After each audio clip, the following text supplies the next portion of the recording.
et à l'Université de Paris 8, que je crois que j'ai déjà vu dans le groupe de Jean-Louis, il me semble. Oui. Un refait, par exemple. Et oui. Et qui travaille donc sur la Cora dans le tibétain. Bien. Bien. Alors, allez-y. Voilà, merci pour ainsi un Plus fort. Je peux te rapprocher le micro. Je vais voir comment. Donc, voilà, j'ai remercié la vidéo. Ah oui, on vient parce que ça va. Ça peut être comme ça. Merci. Ok. Donc voilà, j'ai remercié. C'est bon maintenant? Oui. Si. Jean-Louis Dehotte pour l'invitation. Et pour moi, une occasion de présenter une partie de mon travail des thèses, qui c'est justement sur la Cola d'Outimé et en particulier sur la lecture qui fait Jacques Derrida sur la Cola d'Outimé. Donc voilà. Je vais commencer tout simplement. L'Étimé est un récit sur l'origine du monde et plus précisément sur la fabrication du monde par les démiurges, qui est une sorte d'architecte universel. Les démiurges construisent les mondes à l'image des paradis. Ouais, mais je ne sais pas trop comment. Montez le son. C'est bon. Tu veux parler? Oui. Le rapport aux appareils n'est jamais évident. Voilà. Non, c'est pas un appareil, c'est un micro. C'est bon? Oui, c'est mieux. Donc voilà. Les démiurges construisent les mondes à l'image des paradigmes intelligibles.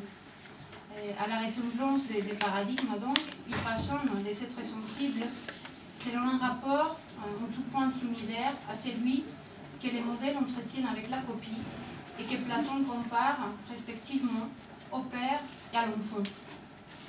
De ces derniers, Platon dit qu'il est un mixte, en grec métaxu, une nature intermédiaire entre les pères, les modèles, et la mère, la Cora, dont Platon dit qu'elle fournit un emplacement à tout ce qui naît. La mère, la Cora, c'est l'emplacement, la place, les réceptacles, les lieux.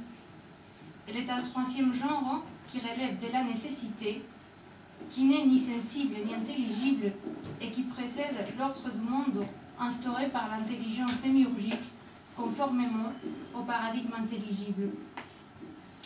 Les lieux, la Cora, est ressorti pour Platon au domaine de l'ananké, qui en grec veut dire aussi bien la nécessité que la contrainte, d'où une certaine idée des limites qui rend la Cora inassimilable à l'élément absolument indéterminé et illimité de l'apéron, aussi bien qu'à l'idée d'un espace abstrait qui rapprocherait la Cora de la tenue cartésienne.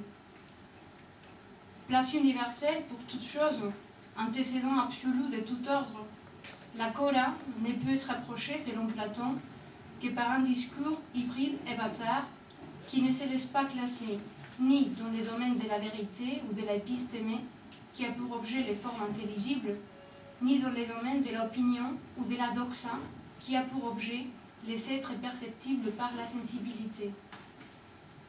Pour parler donc de cette réalité, entre guillemets, Platon se sert seulement d'images et de comparaisons. La Cora, dit-il, est comme la mer, elle est comme le support qui reçoit les empreintes de formes intelligibles, elle est comme les réceptacles ou encore comme la nourrice des très sensibles. Aucune de ces images et comparaisons ne correspond à une définition de la Cora, ni saurait être plus adéquate ou plus proche de la vérité qu'une autre. Pourtant, parmi ces images dont Platon se sert, il y a une qui donne un indice du fonctionnement de ces lieux que Platon appelle Cora. Au fragment 52-53 du Timée, la Cora est comparée par Platon au crible ou au tamis qui sert à l'agriculteur à séparer les bons grains du mauvais et à distribuer les semences. Les innumérables interprétations du Timée qui ont tenté de situer la cola dans les systèmes platoniciens ont fait, la plupart des fois, abstraction du fait qu'avant qu'elle puisse être située à l'intérieur de ces systèmes, comme étant ceci ou cela, la matière, les matériaux, suivant aussi la plupart des fois l'interprétation aristotélicienne, elle a un fonctionnement qui consiste justement à situer, à donner une place aux éléments. Le paradoxe réside dans ceci qu'avant toute intervention de l'intelligence critique et judicative, les lieux semblent procéder à une opération de sélection et de distribution des éléments, un peu comme si il avait en lui-même, et selon ce que Platon appelle l'ordre de la nécessité, les critères qui décident de la valeur et de la non-valeur, de la bonne et de la mauvaise sémence, du semblable et du dissemblable. Ce paradoxe de la cola, cet anachronisme du lieu, qui avant tout jugement proprement dit, semble procéder à quelque acte critique pour séparer les bons grains du mauvais et les attribuer des places différentes, a obsédé Jacques Derrida depuis quasiment le début jusqu'à la fin de son travail. Déjà en 1967, suivant les fils d'une ressemblance fortuite ou d'une parenté des simulacres entre les mots sémé, en grec signifié, et les mots sémen, dans la pharmacie de Platon, suite à quelques remarques sur l'absence au moins apparente de la mère dans les discours de Platon, Derrida annonce l'énigme de la cola du Timée et de son rapport à la cosérante, au lieu, au troisième genre, au porte-empreinte, au réceptacle, à la matrice et à la mère. C'était en 1967. Il faudra attendre 20 ans pour que la première version du livre publié en 1993 sur les noms des colas apparaisse dans un recueil d'articles dédié à Jean-Pierre Vernant. Entre-temps, la cola aurait fait hommage à sa première manifestation dans la dissémination en faisant signe vers son énigme par des incursions régulières, éphémères et disséminées dans de nombreux textes de Derrida. Elle a été aussi l'objet d'un séminaire qui, sous le nom de Cola Topos Logos, Derrida a tenu en 1985 et qui faisait partie d'un cours qui portait sur la question plus large de la nation et du nationalisme. Après 1993, elle accompagne Derrida jusqu'au volume, publié quelques mois avant sa mort. Dans son livre Cola, Derrida esquisse à peine la figure de la Cora à partir de l'image du crible que nous avons évoqué tout à l'heure. Avant cela, en 1985, la comparaison de la Cora au crible de l'agriculteur est le motif central d'une correspondance entre Derrida et l'architecte Peter Eisenman, qu'ils sont tenus à propos d'un projet pour le parc de la Villette qui ne s'est jamais réalisé et qui avait précisément pour nom, en allusion à la cola du Timée, Coral Walk.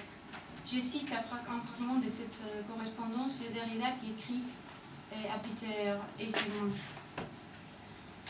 Vous vous rappelez ce que nous avions envisagé ensemble à Yale, que pour finir, j'écrive, si on peut dire, sincèrement, une pièce hétérogène, sans origine ni destination apparente, comme un fragment venu, sans plus, faire signe vers aucune totalité, perdue ou promise, rompre les cercles de la réappropriation, bref, la totalisation, la configuration encore trop historique, qu'elle se livrerait à un déchiffrement général.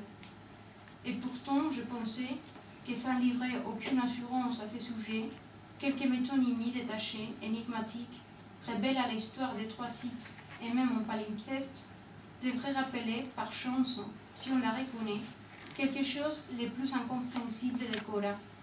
Pour moi, aujourd'hui, les plus énigmatiques, ce qui résiste et provoque le plus dans la lecture que je tente du Timée, c'est, je vous en parlerai, l'allusion à la figure du crible, à la Cola comme au crible. Il y a là dans les Timée une allusion figurale que je ne sais pas interpréter et qui me paraît pourtant décisive. Elle dit quelque chose comme le mouvement, la secousse, l'essayisme au cours duquel une sélection des forces ou des semences a lieu, un tri, un filtrage, là où pourtant les lieux restent impassibles, indéterminés, amorphes, etc. Ces passages, et dans les Timée, aussi erratiques me semble-t-il, difficilement intégrables, privés d'origine et de telos manifestes, que cette pièce que nous avons imaginée par notre Coral Walk. préciser un peu plus les liens de la Cora, quelques mécanismes de sélection des semences, dans Cora, Derrida souligne l'analogie entre le fonctionnement de la Cora et les dispositifs d'assortiment des mariages et des sélections d'enfants, dont Platon parle largement au livre 5 de la République et qu'il reprend tout au début du Timée. Pour que les enfants naissent d'emblée avec les meilleurs naturels possibles, Platon propose d'arranger en secret les mariages à l'aide des tirages au sort, qui fassent que les mauvais d'un côté et les bons de l'autre se trouvent respectivement pariés à leurs pareils. Et nous ajoutions, continue Platon, qu'il ne fallait élever que les enfants des bons et qu'on devait se débarrasser des mauvais en les faisant passer secrètement dans l'autre groupe. Cette analogie, qui n'est que formelle, fait voir pour Derrida les schémas d'une structure paradoxale et anachronique. Nous pouvons, au risque de trop simplifier la problématique, formuler naïvement la question dans ces termes. Comment il se peut que les lieux, dont Platon dit qu'il est un antécédent absolu, dépourvu d'intelligence et étranger à l'ordre de la finalité, semble avoir en lui-même quelques critères pour décider de la distribution des positions, de sa visibilité ou de sa non-visibilité, conformément à leur valeur, ne fût-ce à la manière d'un crible qui sépare les semences fortes et fertiles des semences faibles et stériles. Le paradoxe est d'autant plus exemplaire que dans les récits de Timée, l'intervention de la Cora répond à la nécessité méthodologique de reprendre l'explication de l'origine du cosmos depuis le début de l'exposé pour introduire un commencement plus divisé qui prenne en compte les lieux, l'espèce de la cause errante et les mouvements qu'elle suscite par nature. Tout l'effort de Platon aurait consisté à faire passer la sélection qui opère la Cora par une sélection naturelle. En effet, pour Platon, la Cora relève de la physis, comme l'atteste le fait qu'elle n'arrive qu'une seule fois et qu'elle est unique. Pour Platon, il n'y a qu'une seule Cora, due la difficulté à concilier les caractères universels et inconditionnels de l'espace platonicien avec la signification du mot Cora lui-même, qui en grec veut dire les territoires, la place occupée, la contrée, la région ou encore les pays. Sauf à négliger les effets de la langue et les choix des mots, on est conduit à penser qu'entre la Cora comme emplacement universel et la Cora comme place occupée, un rapport qui n'est pas exploré par Platon contraint son discours sur l'espace à abandonner les consignes du discours vraisemblable et indiquer la voie d'un troisième discours où la distinction entre la réalité et la fiction n'est plus assurée.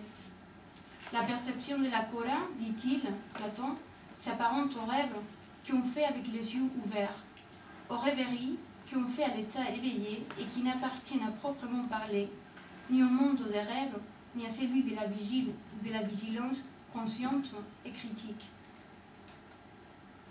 Dans les séminaires Cora Topos Logos, suite à la lecture de Nicole Leroux et particulièrement du premier chapitre des Enfants d'Athènes, l'autochtonie utopique athénienne, Derrida renvoie à la lecture du Ménexène de Platon pour indiquer les lieux d'une autre analogie entre la Cora du Timée et ce que Leroux appelle la Cora civique. Dans le Ménexène, le mot Cora désigne la mère terre patrie. Il est aussi bien le lieu de naissance des Athéniens autochtones que les cimetières vers lesquels ils font retour après la mort pour trouver le repos dans les lieux familiers. Ce que Derrida remarque davantage, c'est que dans ces dialogues, l'hommage à la patrie, à la Cora politique, est inséparable d'un hommage à la richesse naturelle du pays, à la surabondance de la physis et à la situation géographique du territoire. La Cora athénienne se distingue de toute autre contrée, car elle a été, dit Platon, la première à porter cette nourriture bien humaine qu'est les fruits du blé et de l'orge, dont le genre humain tire son meilleur et son plus bel aliment, de sorte qu'elle a bel et bien elle-même engendré cette espèce vivante. La complicité originaire de la physis avec la culture complique la distinction entre la Cora naturelle et la Cora politique. Les lieux est à la fois une chance de physis et un phénomène de l'esprit humain. Or, ce qui est remarquable dans les Ménexènes, c'est que Platon part du lieu de la Cora athénienne comme si elle portait en elle les germes de l'humanité, à la différence d'autres territoires qui dépensaient ces fruits à nourrir des bêtes. La générosité nourricière de la Frécis n'est donc pas sans quelques limites ou quelques réserves à l'égard de l'élevage de sa progéniture. Elle ne cède donc qu'à la race humaine qu'elle a choisie parmi toutes les espèces parce qu'elle était la seule à reconnaître la justice et à pouvoir multiplier les gains de sa richesse naturelle. Je cite encore Platon, les Ménexènes. En ces temps lointains, où la terre tout entière produisait et faisait croître des êtres de toute espèce, animaux ou plantes, la nôtre s'est montrée stérile et pure des bêtes sauvages, mais s'est choisie parmi les êtres vivants et a engendré l'être humain, qui par son intelligence l'emporte sur les autres, tout en étant seul à reconnaître l'existence d'une justice et des dieux. La Cora athénienne est le lieu d'une sélection entre l'être humain et l'animalité sauvage. À la manière où la Cora d'Outimée procédait à la séparation du bon grain et du mauvais, la Cora athénienne exclut de son territoire la mauvaise sémence, l'animal, pour faire place à la bonne, l'humain, comme s'il avait déjà en elle-même les critères de la valeur et de la justice humaine. De là, un anachronisme qui n'est pas accidentel, un anachronisme qui, dit Derrida, est un fait de structure et qui nous contraint à penser l'espace comme quelque chose qui, nous précédant, serait déjà toujours fait pour nous, prêt à nous accueillir, à recevoir l'homme et à lui donner la place centrale de la valeur, de la mesure, du jugement, du point de vue, de la perspective, etc. On a toujours donc pensé l'espace comme si celui-ci était un espace pour l'homme, pour la demeure de l'homme, et comme si cet espace nous avait choisi à nous pour l'habiter exemplairement.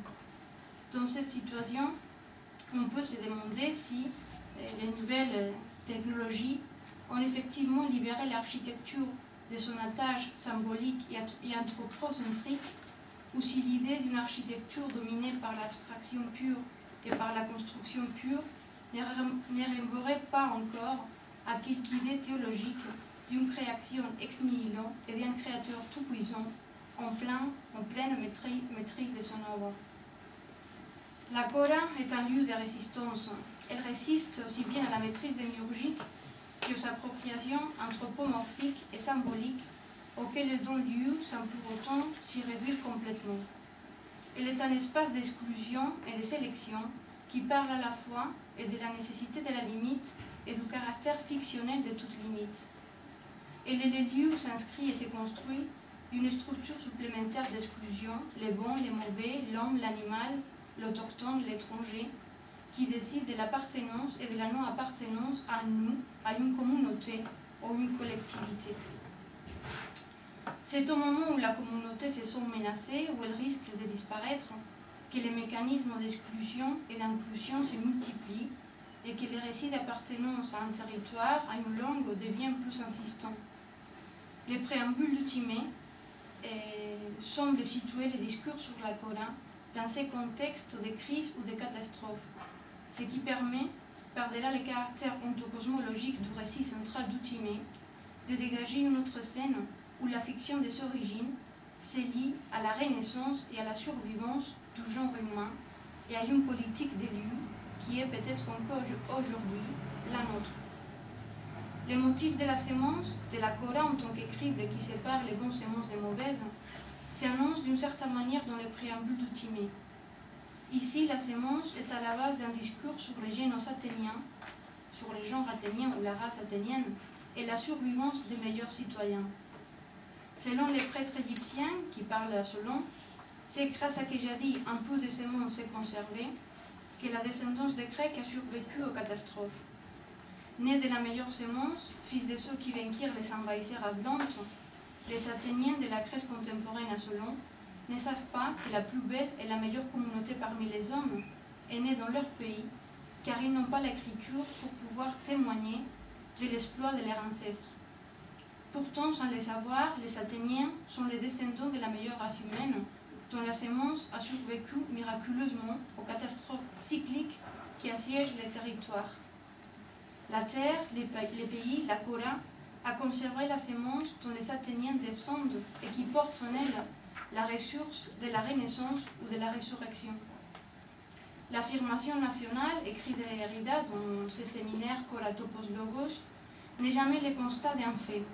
C'est l'affirmation d'une renaissance promise à partir d'une mort et de la disparition du corps du mort. Il y a affirmation nationale là où il n'y a jamais de la nation. La nation, n'ayant pas de lieu propre à elle, ne peut que se produire d'elle-même dans une dimension qui est à la fois fictionnelle et absolument vraie. Et c'est un des grands paradoxes du Timée. Dans une chaîne de fiction narrative où il n'est jamais question de vérité, mais seulement de vraisemblances ou de mythes vraisemblables, les récits que Critias rapporte à Socrate sur l'origine de l'Athènes, je cite, même s'il est tout à fait étrange, reste absolument vrai.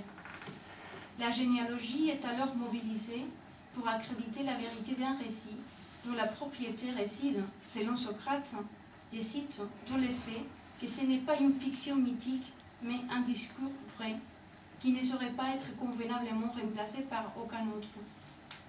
La scène catastrophiste dans laquelle cette affirmation nationale, à la fois politique et naturelle, a lieu, n'est pas arbitraire. L'affirmation nationale est un appel aux ressources humaines et naturelles du territoire pour faire face à la menace extérieure et surmonter la calamité. C'est parce que le corps propre de la nation n'existait pas au présent, qu'il est déjà entamé par les processus de sa disparition, je cite Derrida, que l'affirmation nationale prend son élan et sa force. Sa force, continue-t-il, tient à l'absence des nations. C'est donc quand la nation n'existait pas ou est menacée de ne pas exister que l'affirmation nationale s'étend. Elle est toujours l'affirmation d'un futur intérieur qui n'a jamais eu lieu et qu'il faut restituer régulièrement, aussi bien par les discours que par les pratiques ritualisées de nettoyage et de purification, censées reconstituer l'unité du territoire. La Cora, sorte de nettoyeuse universelle, figure d'une sélection ayant lieu dans un futur intérieur qui n'a jamais existé, et tout aussi bien la condition des possibilités de la communauté des semblables, de la nation, de la race, même du genre humain, que les lieux qui témoignent du caractère fictionnel, hasardeux, inconsistante et non fondamental et étranger à l'ordre de l'anthologie, de toute frontière, de toute sélection et de toute limite. Merci.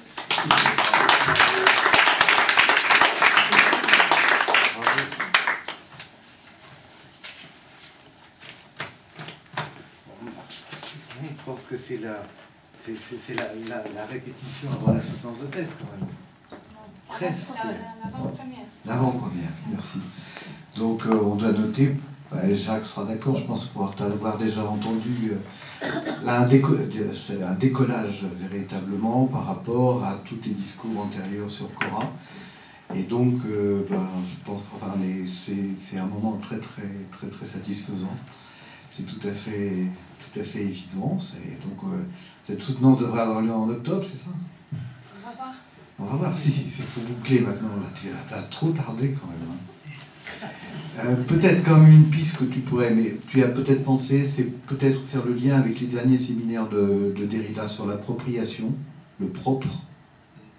Parce que comme tu mets maintenant l'accent, et tu as été longue, à mettre l'accent sur le fait que Cora c'est un engin de sélection, c'est vraiment, et Cora c'est vraiment le milieu des appareils dans ce sens-là, faire le partage entre ce qui peut apparaître et ce qui doit disparaître.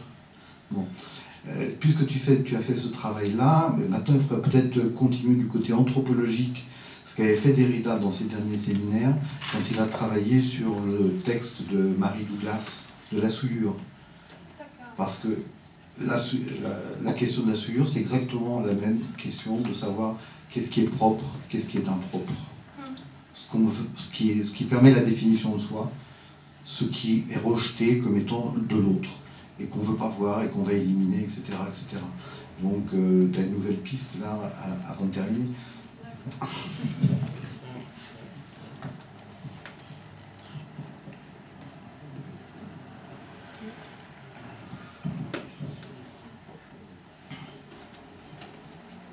Connaître le l'histoire. C'est une discussion qui...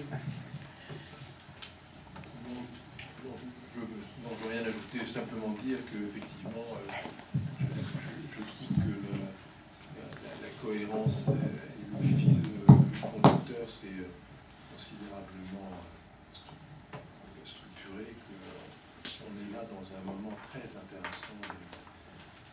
Pour moi, c'est un départ, mais je trouve ça extraordinaire.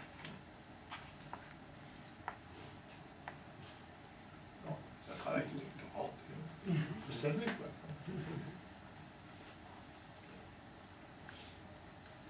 Pas de questions? Bien. Alors, merci. Merci. Et bon courage. Le texte de Michel Serres, récent. Elle est allumée. Jean-François. Ouais, je vais appeler.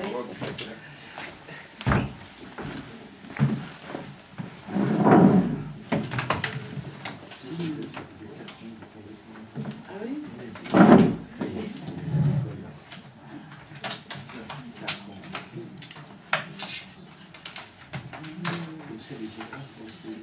Mais c'est pas mal, en effet, les textes de Michel Serres, ils sont sortis il y a 2-3 ans. Et c'est sur la question de la propre, malpropre. Cliché, justement, de tout ce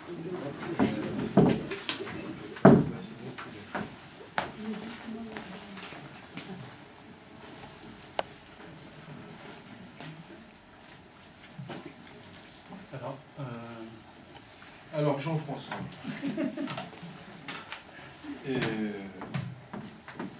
est artiste.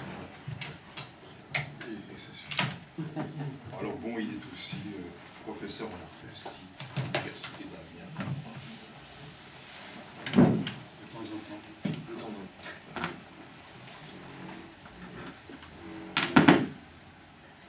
Alors, je vais revenir un petit peu dans le temps, parce que ce matin, on est allé faire un tour dans les années 60. Je vais vous y reconduire. Et quand je dis reconduire, c'est vraiment je vais vous y conduire en voiture dans les villes des années 60 à travers 3 films d'Antonioni, dont je vais commencer par présenter des extraits. Ça ne va pas durer très très longtemps. Le premier extrait sera tiré de l'Aventura, des premières minutes de l'Aventura. Le deuxième sera extrait de Blow Up. Attends, mais je vais allumer parce que Il n'est pas allumé. Il n'est pas allumé, d'accord. c'était allumé. Il y a Attends, un petit moment de latence. Il est plus lent à retourner dans les années 60 que moi. Ça va bien. ouais, ça va. C'est bon là? Non, c'est bon. Et donc, Ça y est. un extrait de Blow Up, et donc le troisième extrait sera tiré de Zabriskie et Point, un film américain de Antonioni. Non, c'est la 2. Sinon, là, on est en bateau dans la quatrième, pas en voiture.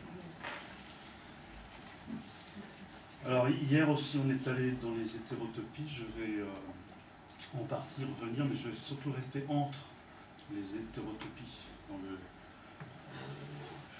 le chemin entre chacune d'entre elles. C'était 4 minutes, quelque chose comme ça. Je raconte pas les histoires, c'est pas très... Ouais, bah c'est bon, on va laisser là.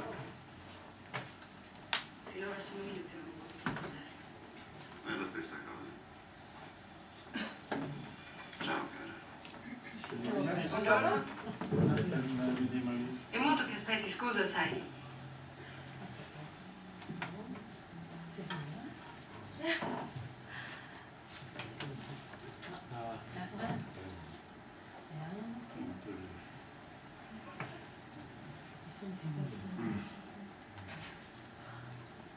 C'est toujours comme ça. Hein. Non, mais les PC sont toujours beaucoup plus lents. Hein. Oui, je sais. C'est pas moi que tu vas l'apprendre. Il y a et le PC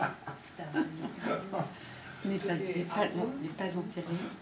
Toi, tu es à Pont, c'est ça? Lui, il dit que non, je sais pas. Ouais, enfin,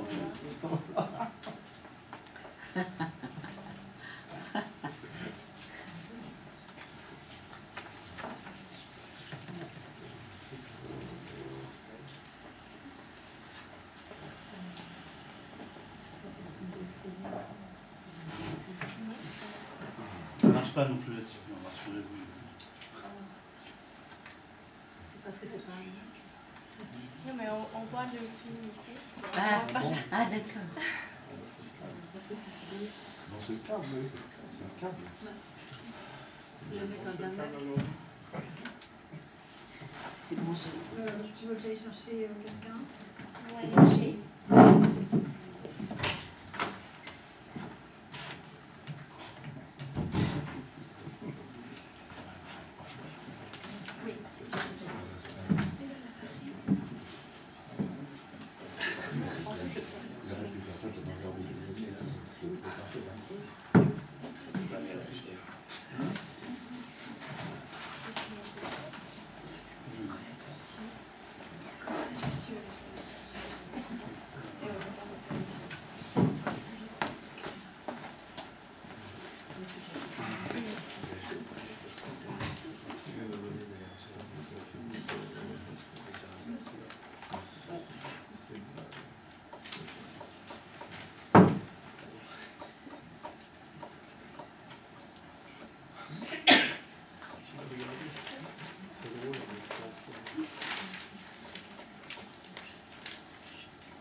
Au cas où ça ne marchait pas, il y a toujours la possibilité de passer des images fixes, des captures d'écran que j'ai préparées pour le reste de l'intervention. Évidemment, ça change beaucoup de choses,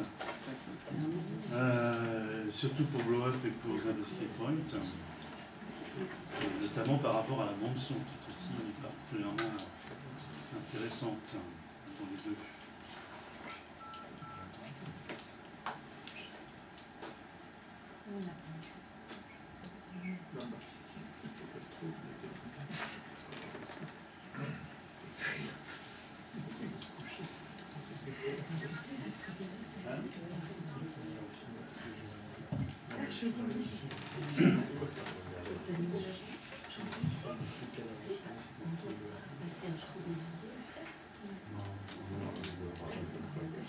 Ces genres de films, si tu veux me regarder que ce soit dans l'intimité, ça ne supporte pas le public.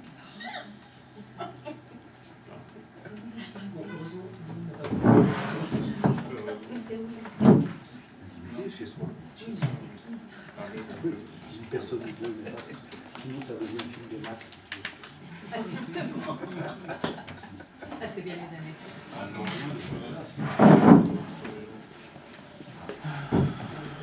Merci. Alors, non, c'est là-bas. Vous voyez là l'écran, les petites fenêtres noires? Oui. Il y a une vidéo qui doit passer et on les voit sur l'ordinateur, mais on ne les voit pas. On les voit pas. Donc, C'est le régiment qui pose problème. Numéro 1.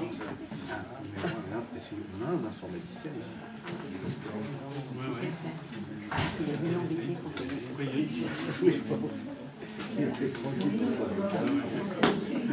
et là, on va le mettre en échec.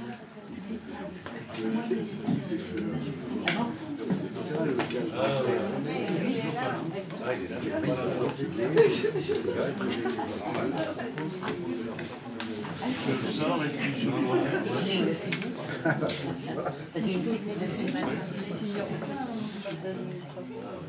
J'ai une étude.